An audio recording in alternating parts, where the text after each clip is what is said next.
आदरणीय अतिथिगण व अति सम्मानित सभागार, आप सभी का सेंटर फॉर सनातन रिसर्च संस्था में हार्दिक स्वागत एवं अभिनंदन है। जैसा कि सेंटर फॉर सनातन रिसर्च संस्था सनातन धर्म को समर्पित है, समय समय पर संस्था के माध्यम से विभिन्न सनातनी विशेषज्ञों एवं शोधकर्ताओं द्वारा सनातन धर्म को लेकर आप सभी का मार्गदर्शन मिल रहा है, सबको प्राप्त हो रहा है। और सनातन धर्म पर विधर्मियों द्वारा समय समय पर बहुत आघात पहुंचाया जा रहा है, लेकिन कहते हैं ना कि जो सत्य है वह अडिग रहता है, उसको कभी भी खत्म नहीं किया जा सकता। आज परिणाम ये है कि विश्व में भी हमारे सनातन धर्म का जो महत्व है वह इतना बढ़ गया है, हमें निरंतर वो देखने को मिल रहा है। आज इसी संस्था में इसी क्रम में हमारे समक्ष काजल हिंदुस्तानी जी का हमको मार्गदर्शन प्राप्त होगा। काजल जी एक सामाजिक कार्यकर्ता हैं जो कि विशेष रूप से लव जिहाद पर कार्य करती हैं। लव जिहाद में जो हमारी बेटियां आज फंस रही हैं, लव जिहाद का जो सीधा कनेक्शन है वो आतंकवाद से है और बेटियां भी आतंकवाद से ही जाके फंस जा रही हैं।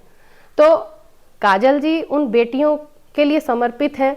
अपने परिवार को दायित्व को निर्वहन करते हुए आज भी वो भारत के कोने कोने में अपने मंच के माध्यम से उन बेटियों को जागरूक करती हैं। तो हम आग्रह करते हैं काजल जी से, उनको हम सादर आमंत्रित करते हैं कि वह अपने वक्तव्य से हम सभी को कृतार्थ करें। इस रिसर्च सेंटर को बनाने के लिए जिन जिन लोगों ने योगदान दिया है, कोई तन से समर्पित है, कोई मन से समर्पित है, कोई धन से समर्पित है। गुजराती में कहते हैं फूल नहीं में फूल की पाखड़ी, मतलब फूल नहीं और फूल की पंखुड़ी जितना भी यदि हम योगदान कर पाए अपने धर्म के लिए, या गिलहरी जितना योगदान हम कर पाए, तो वो योगदान भी जैसे गिलहरी का रामायण में उसको जगह मिली थी, उस तरह से हमें लगता है कि हमारे चाहे छोटे योगदान हो चाहे बड़े योगदान हो, इन सभी योगदान को जब हम मोक्ष प्राप्त कर भगवान के चरणों में, महादेव के चरणों में होंगे, तब जो हमारा लेखा जोखा है वहां पे लिखा होगा, तो हमें हमारी आत्मा उस समय तृप्त होगी और कहेगी कि हम अपना जो कर्तव्य था, चाहे हमने थोड़ा किया या ज्यादा किया, हम धरती पर जाकर अपना कर्तव्य का निर्वाह कर आए, इसलिए हमें शांति से मोक्ष की प्राप्ति होगी। किंतु क्योंकि मोक्ष की बात हुई है और मोक्ष धर्म के सिवाय संभव नहीं है, और धर्म राजा कहे गए वो प्रभु श्री रामचंद्र जी है, तो उन्हीं को ये पंक्तियां समर्पित कर हम अपनी बात शुरू करेंगे कि कौन है राम, क्या है राम।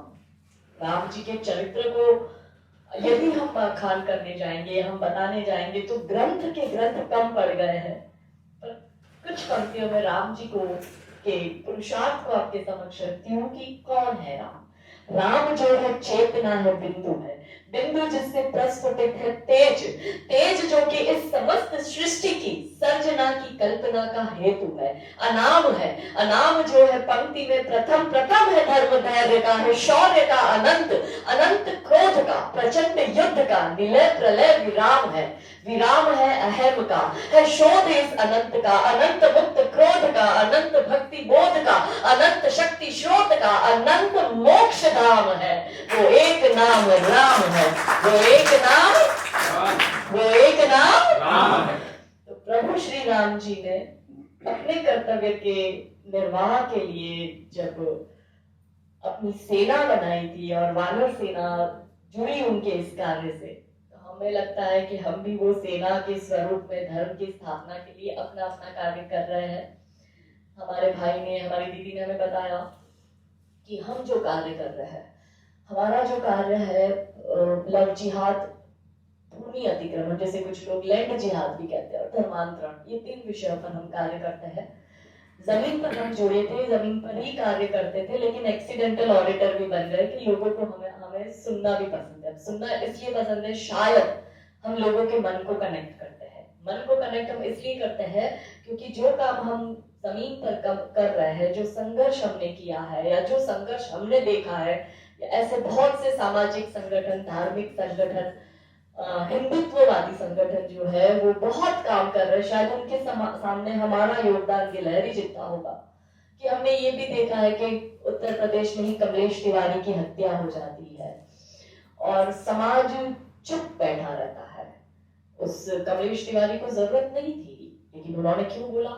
उन्होंने संघ के सपोर्ट में सामने वाले को जवाब दिया, जिस भाषा में वो समझे उस भाषा में एक्शन का रिएक्शन दिया। उसी तरह से नुपुर शर्मा को कोई जरूरत नहीं थी कि भाजपा के कुछ पॉलिटिकल नेताओं की मीडिया में बैठ के उल्टियां साफ करे, क्योंकि वो स्पोक पर्सन का काम क्या है? अपने नेताओं की उल्टियां साफ करना। उसे जरूरत नहीं थी। और यही महादेव की भूमि पर आज हम है। और बाबा विश्वनाथ मंदिर का जो विषय चल रहा है उसमें भी ज्ञान वापी मस्जिद का विषय में एक्शन के रिएक्शन में तस्लीम रहमानी को जवाब दिया और नुपुर शर्मा ने कुछ बात कही। तो क्या सच में इस देश में महिला सम्मान और सुरक्षा है? यदि होती तो नुपुर शर्मा के साथ वो नहीं होता। यदि होती तो 1.25 साल से वो गुमनामी की जिंदगी जीने को अपने ही देश में बाध्य नहीं होती। यदि होती तो लोकसभा राज्यसभा में से कोई एक महिला की आवाज तो उठती कि नुपुर शर्मा ने जो भी बोला है, यदि किसी को तकलीफ है तो वो कानून की प्रक्रिया से जाए, किंतु इस देश में दोबारा किसी नारी का अपमान होने नहीं देंगे। और यदि किसी नारी के सरतन से जुदा के नारे लगते हैं और यदि किसी नारी को खुलेआम बलात्कार की धमकी, गैंगरेप की धमकी दी जाती है तो ये स्वीकार्य नहीं है। दुख की बात यह है कि नाम मात्र की महिला शक्ति सदन में जाके बैठी तो है, पर उनमें इतनी हिम्मत नहीं है कि वो कभी लव जिहाद के विषय पर खुलकर बोले। उनमें इतनी हिम्मत नहीं है कि भारत की अन्य महिला के मान सम्मान के लिए वो आवाज उठाए।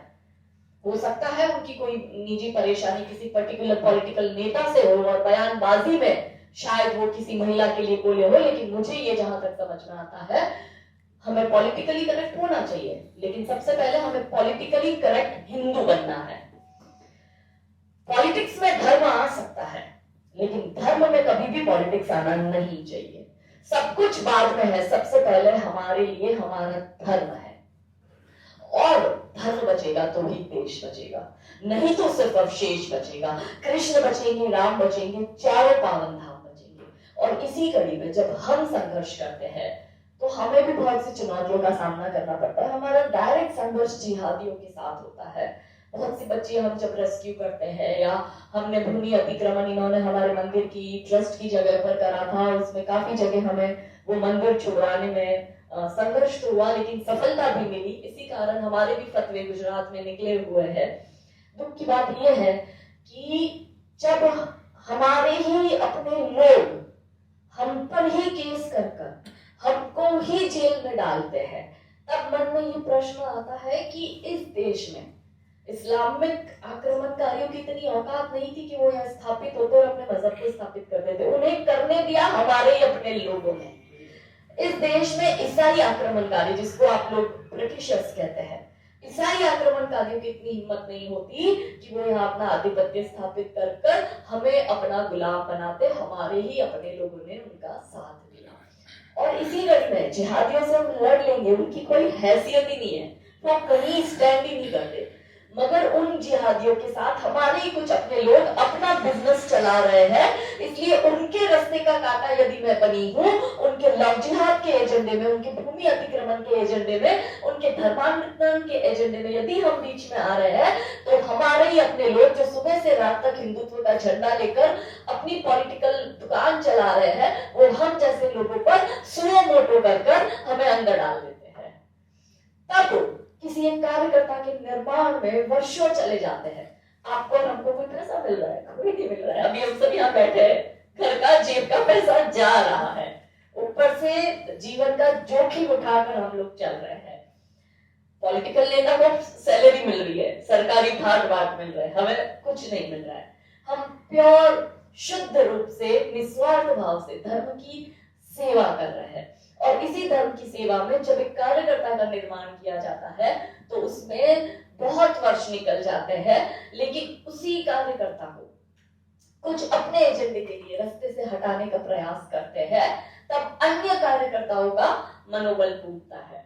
हमने बहुत सी बेटियों को दुर्गा वाहिनी से जोड़ा है। हमारे संघ की एक शाखा है, संस्था है विश्व हिंदू परिषद की।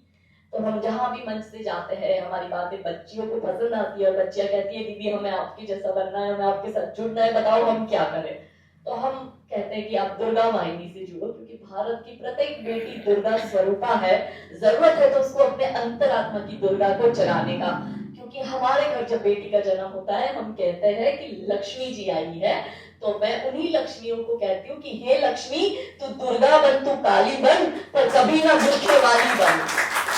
और जब वो बेटी दुर्गा वाहिनी में जुड़ती है और वो देखती है, उसकी माता देखती है कि जब काजल हिंदुस्तानी के साथ ये सब हो रहा है, तो कहीं और नहीं, हिंदुत्व की प्रयोगशाला, हिंदुत्व का गढ़ जिसे गुजरात कहते हैं, उसी गुजरात में जो कलम क्रांतिकारी लोगों पर ब्रिटिशर्स लगाया करते थे, उसी 153A की कलम में जब आजादी के बाद पहली बार किसी महिला को 153A में जेल में डालने का आ जाता है, तो अगर उसके साथ ये हो सकता है तो हमारी सामान्य बच्चियों का तो क्या ही है। और दीदी, जब आपके साथ इतनी बड़ी शक्तियां लगती है फिर भी आपके साथ ऐसा होता है, तो हम हमारी बेटियों को कैसे दुर्गा वाहिनी में भेजे और हम ये कैसे आश्वस्त हो कि हमारी बेटी सुरक्षित होगी या हमारी बेटी के साथ वो नहीं होगा जो आपके साथ होता है। तब हमने कहा, उस वक्त हमारे समक्ष सिर्फ दो परिस्थितियां थी। हमने कहा या तो हम घर बैठ जाए या फिर, और यदि हम घर बैठे तो बहुत से लोगों का मनोबल टूटेगा, जैसे कि नुपुर शर्मा यदि आज घर बैठी है तो जो उसके फॉलोअर्स है, जो उसको जानते हैं, उनका मनोबल टूट रहा है। हम नहीं चाहते थे कि उन बेटियों का मनोबल टूटे, तो हमने उनकी माताओं को कहा, उन बच्चों को कहा, चिंता मत करो, आप जो काम कर रही है वो आप काम अपना चालू रखे, कोई और साथ दे या ना दे, हम जरूर साथ देंगे और हम जरूर आपके साथ खड़े रहेंगे। भारत की प्रत्येक महिला के साथ खड़ा रहने की जिम्मेदारी हमारी है। हम बोल बच्चन नहीं है कि मंच से जाकर बड़ी बड़ी महिला सशक्तिकरण की, महिला सम्मान, महिला सुरक्षा की बात करें, क्योंकि हमें ना तो किसी के वोट की जरूरत है, और इतने बुरे दिन हम तो कहते हैं बाबा की नगरी में कि हमें दिखाइएगा ही मत कि हमें ऐसे जिहादियों के कभी हाथ जोड़ के वोट मांगने जाना पड़े। ऐसी नौबत आनी भी नहीं चाहिए। जहां आत्मसम्मान की बात है वहां जीरो टॉलरेंस और जीरो कॉम्प्रोमाइज की नीति अपनानी होगी। क्यों आज भी हम कहते हैं कि हम 100 करोड़ है, क्या सच में हम 100 करोड़ है? क्योंकि हम 100 करोड़ नहीं है, हम ब्राह्मण, क्षत्रिय, वैश्य, शूद्र है। यदि हम ब्राह्मण हैं तो भी हम मुट्ठी भर है, हम क्षत्रिय है तो भी हम मुट्ठी भर है, हम वैश्य और शूद्र है तो भी हम मुट्ठी भर है, पर यदि हम हिंदू है तो ही हम 100 करोड़ है। पर क्यों 100 करोड़ हिंदू की नहीं सुनी जाती है? क्यों अल्पसंख्यक मोर्चा में और अल्पसंख्यक आयोग में इतना ज्यादा हिंदू के टैक्स का पैसा, हमारे मंदिरों का पैसा जो है रिलीफ के फंड के नाम पर दे दिया जाता है? 3,500-4 हजार करोड़ के उन लोगों को वैसे ही सारी गवर्नमेंट फंड से सब कुछ मिलता है। क्यों मिलता है? कारण ये है कि हिंदू अपना ही अधिकार मांगने से डरता है, हिंदू अपनी ही बात करने से डरता है। और आजकल हर घर में एक ऐसा हिंदू है जो किसी ना किसी पॉलिटिकल पार्टी से जुड़ा है, तो जब भी कोई विषय आता है तो वो ये सोचता है कि भाई तो कौन सा हिंदू है, हिंदू वाला हिंदू है तो बोलेगा, मगर पॉलिटिकल पार्टी का हिंदू है तो वो नहीं बोलेगा। यही हमारे विषय जो है डाइवर्ट हो जाता है, क्योंकि कई बार जब हम लिखते हैं, हम बोलते हैं, तो हम सिर्फ अपने धर्म को ध्यान में रखकर बोलते हैं, हमारे लिए और कोई चीजें मायने नहीं रखती है। हमारे लिए सबसे पहले हमारा धर्म है। तो कुछ पॉलिटिकल नेताओं के यहाँ से फोन आता है कि दीदी ये मत लिखो, वो मत लिखो। हमने कहा आप ये मत करो, आप वो मत करो, अगर आप ये और वो नहीं करेंगे तो हम ये और वो नहीं लिखेंगे। आप ये और वो करते हो इसलिए हमें ये और वो लिखना पड़ता है। आप ये अंतर समझो। और दूसरी बात ये है, एक बहुत छोटा उदाहरण देती हूँ कि लव जिहाद का सबसे बड़ा अगर कोई प्रोपेगेंडा चलाता है तो वो बॉलीवुड की फिल्में, ओटीटी प्लेटफॉर्म्स, टीवी सीरियल चलाती है। एक छोटा सा एग्जांपल कि ये आवाज उत्तर प्रदेश से उठनी चाहिए थी, तो किस बात का नहीं उठी। हमने इस पर एक पूरा ब्लॉग लिखा था। अभी एक वेब सीरीज आई है इंस्पेक्टर अविनाश मिश्रा करके, वो यूपी का इंस्पेक्टर था, लखनऊ से था। उस वेब सीरीज में ये बताया गया है कि ये सत्य घटना पर आधारित है, मतलब इंस्पेक्टर अविनाश मिश्रा के सत्य जीवन पर आधारित है। यदि सत्य पर आधारित है तो उस पर फिक्शन नहीं आना चाहिए, और यदि आप उसमें फिक्शन डाल रहे हैं तो जिस सत्य व्यक्ति का नाम लेकर आप ये फिक्शन डाल रहे हो, उस व्यक्ति को या तो एक्शन लेनी चाहिए या वहां के प्रशासन को एक्शन लेना चाहिए। इस वेब सीरीज में क्या दिखाया कि अविनाश मिश्रा ऑन ड्यूटी शराब पीता है। ऑन ड्यूटी शराब पीकर वो अपनी मनमानी करता है, तो पहली बात उत्तर प्रदेश सरकार और उत्तर प्रदेश पुलिस पर बहुत बड़ा कलंक लगता है। दूसरी बात उन्होंने ये कही कि वही अविनाश मिश्रा जो बाहुबली गुंडे है, बाहुबलियों के जो गुंडे हैं, वैसे सारे मुस्लिम गुंडों को अपना जो है इन्फॉर्मर बनाता है। वही बाहुबली का गुंडा जो है लाखों लोगों को मार देता है, मगर वो क्योंकि बाद में इंस्पेक्टर अविनाश मिश्रा के जीवन में आता है, और अविनाश मिश्रा होगा कोई बड़ा कि जो खुद ही जज बन रहा है, खुद ही जजमेंट दे रहा है, वो उसको अरेस्ट न कर उसको सेकंड चांस देता है। तो लाखों लोगों के हत्यारों को सेकंड चांस देना भी मुझे लगता है, अगर ये दिखाया गया इस वेब सीरीज में अविनाश मिश्रा की रियल लाइफ को बताकर, तो सबसे पहले अविनाश मिश्रा को पकड़कर अंदर डालो। आपको किसने जज का हक दिया? तीसरी इंपॉर्टेंट बात इस वेब सीरीज की कि उसी मुसलमान जिसका नाम बिलाल या ऐसा कुछ था इस फिल्म में, उसी मुसलमान आतंकवादी को अविनाश मिश्रा सेकंड चांस देकर एक हिंदू लड़की से उसकी शादी करवाता है। और इस फिल्म के क्लाइमैक्स में यह आता है कि उस आतंकवादी को अविनाश मिश्रा अपनी सरकारी सैलरी से उसके पिता के इलाज के लिए पैसे देता है। और क्लाइमैक्स ऐसा बताया जाता है कि अविनाश मिश्रा जब उसको दवाई देने जाता है तो वो कहता है, यार तू दुखी क्यों है, तो क्या हुआ तुम्हारी पत्नी का, मतलब क्योंकि उसने उसकी हिंदू लड़की से उसकी शादी कराई थी और हिंदू लड़की का नाम काजल रखा था। इन्होंने जानबूझ के काजल नाम रखा क्योंकि मैं बॉलीवुड वालों के पीछे पड़ी हूँ, इनको पता है कि मैं लव जिहाद पे काम करती हूँ और कंटिन्यू बॉलीवुड मुझे डायरेक्ट टारगेट करता है, इसलिए मुझे डायरेक्ट टारगेट करने के लिए इन्होंने ये फिक्शन डाला। क्योंकि बॉलीवुड में काफी ऐसे लोग हैं जो मुझे जानते हैं, और जब ये शूटिंग हो रही थी उससे पहले उन्होंने हमें फोन करके बता दिया था कि दीदी आपको अब इस तरह से टारगेट करना भी शुरू कर दिया। कोई बात नहीं, देखो इन्हें ऐसा लगता है कि काजल नाम रखने से लव जिहाद दिखाकर किसी मुसलमान के साथ आप उसका लव जिहाद का कनेक्शन बिठा दोगे, तो हम वो काजल है जो अग्नि से प्रज्वलित होकर जलकर तपकर काजल बनती है। इसीलिए हम भी थोड़ा डायलॉग मार देते, भैया आप फिल्म इंडस्ट्री के तो हम भी कम नहीं कि काजल नाम सुन के सुरमा समझे क्या, फायर है मैं फायर। तो उसमें वो ये दिखाता है, जो एग्जैक्ट डायलॉग आता है कि क्या हुआ, काजल के साथ सब ठीक तो चल रहा है, तो जो आतंकवादी मुसलमान गुंडा है वो कहता है कि ठीक तो हमारा चल रहा है, बस हमारी पत्नी उदास बड़ी रहती है। तो कि क्यों उदास रहती है? क्योंकि परिवार वालों ने स्वीकार नहीं किया है, तो अपने परिवार की चिंता करकर वो थोड़ी सी दुखी है। तब जो वो हीरो है जो अविनाश मिश्रा का रोल कर रहा है वो ये डायलॉग देता है कि चिंता मत करो, आज नहीं तो कल वहां नहीं जाएंगे, कहां जाएंगे। और फिर वो जूम होता है कैमरा, वो कहता है कि धर्म के बीच में, प्यार के बीच में धर्म नहीं आता और प्यार का कोई धर्म नहीं होता है।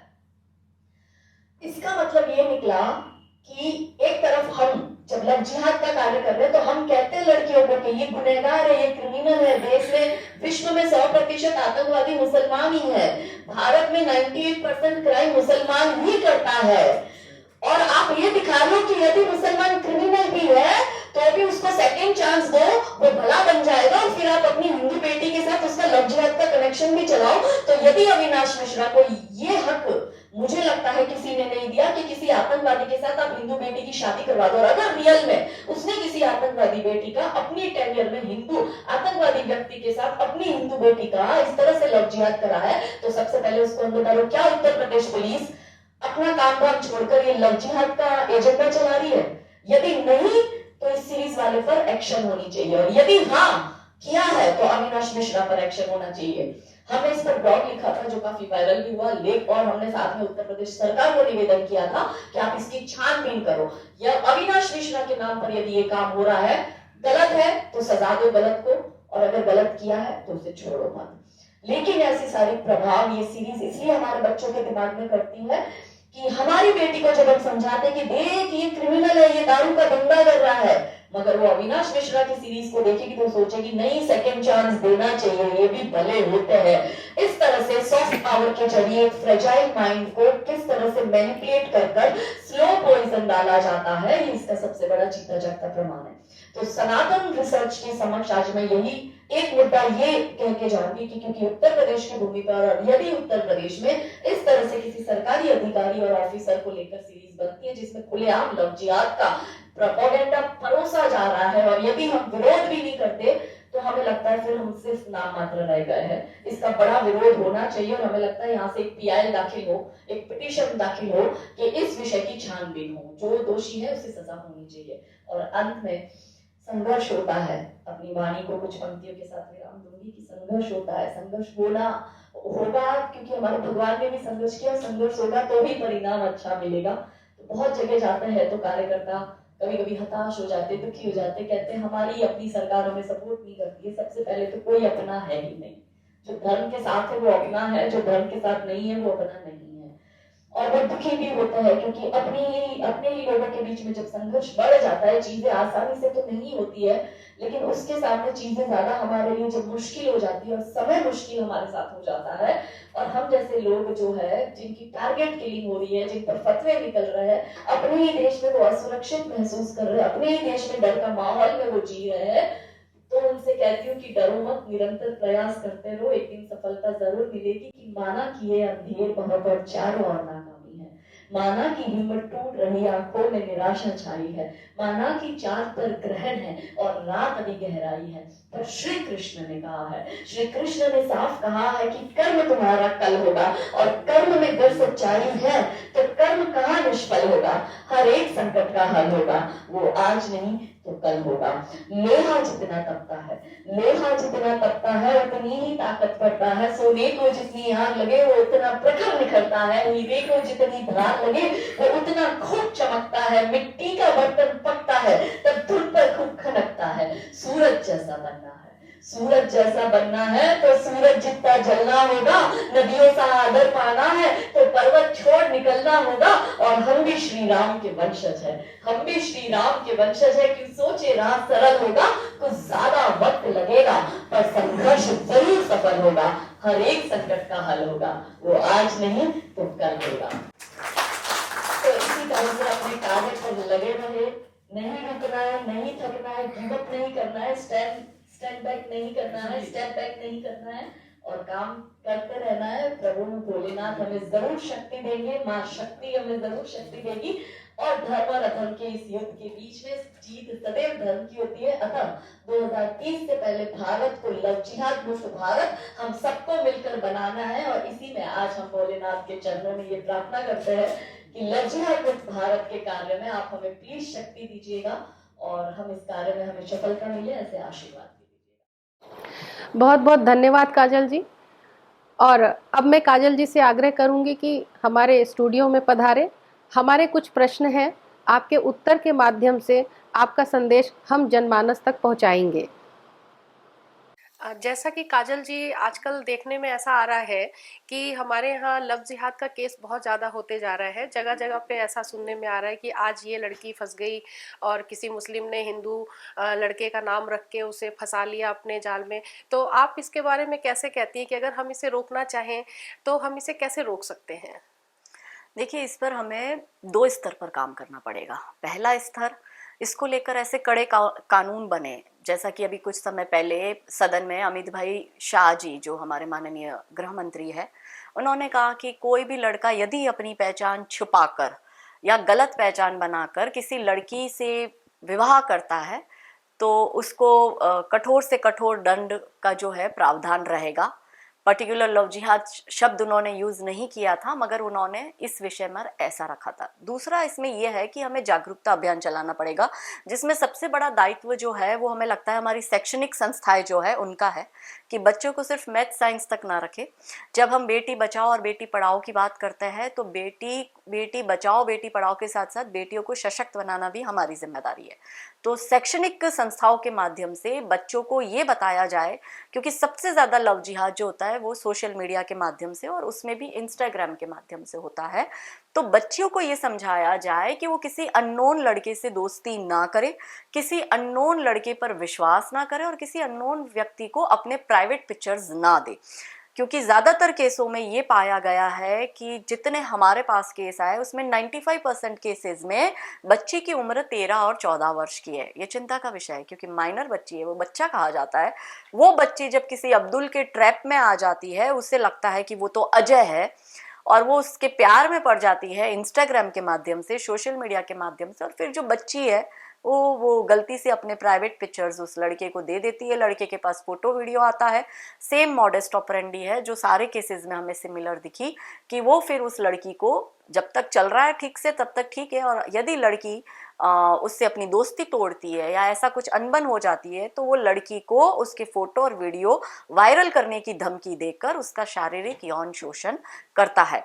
तो यहाँ पर हमें बच्चियों को ये जागरूक करना पड़ेगा कि वो ऐसे लोगों से दोस्ती ना करे, ऐसे कोई विश्वास ना करे, अननोन लोगों के संपर्क में आकर अपने प्राइवेट पिक्चर्स ना दे। तो ये एक जागरूकता अभियान साथ साथ में पूरे समाज को चलाना पड़ेगा, जिसमें धार्मिक संस्थाएं, शैक्षणिक संस्थाएं, सामाजिक संस्थाएं, हिंदूवादी संगठन जो है, सबको मिलकर, आपको हमको मिलकर, सबको मिलकर ये जागरूकता अभियान चलाना पड़ेगा। और इसी के तहत हम पूरे भारत भर में हर महीने 7 से 8 हज़ार किलोमीटर का ट्रैवल करते हैं, स्कूल कॉलेज में जाते हैं, ऐसी बहुत सी धर्म सभाएं करते हैं, अलग अलग संगठनों द्वारा आयोजित की जाती है, कि जिसमें हम बेटियों को बताते हैं कि वो इससे कैसे बचे। और हमसे बहुत सी बेटियां जुड़ भी रही है। हम एक छोटा सा किस्सा आपसे शेयर करेंगे कि आज से 8 वर्ष पहले जब हमने ये संघर्ष शुरू किया था, तब हमारी धर्म सभा में 25-50 लोग बड़े मुश्किल से आते थे। धीरे धीरे ये हुआ कि लोग आने तो लगे, पर पुरुषों की संख्या ज्यादा होती थी और महिलाएं जो होती थी वो गिनती मात्र होती थी उस संख्या में। अब ऐसा हो गया है कि 50-50 की संख्या होती है, कि यदि हमें 10,000 लोग सुन रहे हैं तो 5-6 हजार महिलाएं होगी, बाकी पुरुष होंगे। और पिछली हमारी 4-5 धर्म सभाओं में ऐसा हमें देखने को मिला कि महिलाओं की संख्या इतनी अधिक थी कि हमें जगह कम पड़ रही थी, और हमने हमारे पुरुष भाई जो है उनसे हाथ जोड़ के निवेदन किया था कि आप अपनी जगह खाली करके महिला को दो। इसका मतलब यह है कि महिलाएं जागरूक हो रही है। विषय लव जिहाद पर जा रहे हैं हम, तो महिलाओं को पता है कि लव जिहाद के विषय में काजल दीदी का उद्बोधन है, तो महिलाएं अपने घर से अपना पैसा खर्च कर 100-100 किलोमीटर दूर से बस करके भी हमें सुनने आ रही है। इसका मतलब है कि देश की महिलाएं जागरूक है और वो चिंतित है। वो देख रही है कि हमारी बेटी जो है श्रद्धा, उसके 35 टुकड़े आफताब कर रहा है। वो देख रही है कि साक्षी को 31 बार सुलेमान चाकू घोंप के मार रहा है। वो देख रही है कि डॉक्टर सुमेधा शर्मा को महमूद गनी अपने प्यार के जाल में फंसाकर मार डाल रहा है होली के दिन। तो हमारी बेटियों की ये दुर्दशा देखकर हमारी जो समाज की नारी शक्ति है वो चिंतित है, इसीलिए वो इन धर्म सभाओं में आ रही है। और हमें लगता है कि जब जब अधर्म बढ़ा है तो धर्म का जो स्थापना है वो महिला शक्ति ने करी है, अधर्म का नाश महिला शक्ति ने किया है। चाहे सतयुग में माता दुर्गा हो, त्रेता युग में माता सीता हो, द्वापर युग में माता द्रौपदी हो, ये सब धर्म की स्थापना के निमित्त बने हैं। इसी तरह से इन लव जिहादी, नर पिशाची, नरभक्षी भेड़ियों का यदि कोई समूल नाश कर सकता है तो कलयुग में भारत की महिला शक्ति ही कर सकती है। अतः समस्त महिला शक्तियों से हमारा यह अनुरोध है कि आप शक्ति स्वरूपा है, हमारी बेटियों को बचाने की जिम्मेदारी सबसे पहले हमारी बनती है। तो हमें मिलकर लव जिहाद का समूल नाश करना पड़ेगा। और 2030 से पहले जो संकल्प लिया है समाज की विभिन्न महिलाओं ने कि हम 2030 से पहले भारत को लव जिहाद मुक्त करेंगे, तो इस कार्य में हमें लगता है हमें उनके साथ जुड़ना चाहिए और इसे शाश्वत सत्य बनाने की ओर कार्य करना चाहिए। अच्छा, एक बात और है काजल जी, ऐसे तो समाज सेवी संस्थाएं बहुत सारी ऐसी हैं जो जागरूक कर रही हैं, लेकिन आपका जो तरीका है, जो निडरता है, निडरता के साथ आप जो सभाओं में अपना वक्तव्य देती हैं और ऐसे खुल के बोलती हैं, इसमें कई आपके जिहादी दुश्मन खड़े हो जाते हैं। क्या उनसे आपको कोई समस्या नहीं आती? अभी मैंने सुना था कि इतनी चर्चा में थी आपने जो है 5 दिन जेल में भी काटे हैं, और जिसमें कि हमारे लोग ही, हिंदू भाई ही लगे हुए थे, है ना? और इस विषय पर आप क्या कहना चाहेंगी कि आपको किस किस तरह की मुसीबतों का सामना करना पड़ता है? देखिए, धर्म के कार्य में संघर्ष तो होगा ही। हमारे भगवान श्री राम जी जो है वो वनवास 14 वर्ष तक उन्होंने भोगा और उन्होंने बहुत संघर्ष किया। वनवास के दौरान बहुत से राक्षसों का नाश किया, अधर्मियों का नाश किया। रावण के हिस्से में तो सुख संपत्ति था, यश था, वैभव था, सोने की लंका थी, पर राम जी के नसीब में तो वनवास आया। कंस जो था उसके पास सारा वैभव और ऐश्वर्य था, पर कृष्ण भगवान का तो जन्म ही जेल में हुआ। तो इसी तरह से जो कौरव थे उनके पास सारा सुख संपत्ति था, वैभव था, ऐश्वर्य था, राजपाट था, लेकिन पांडवों के नसीब में तो वनवास ही भोगने को आया। तो इसी तरह से हमें लगता है कि इतिहास उन्हें याद करता है जो धर्म पथ पर चलकर निस्वार्थ भाव से संघर्ष करते हुए धर्म की स्थापना के निमित्त बनते हैं।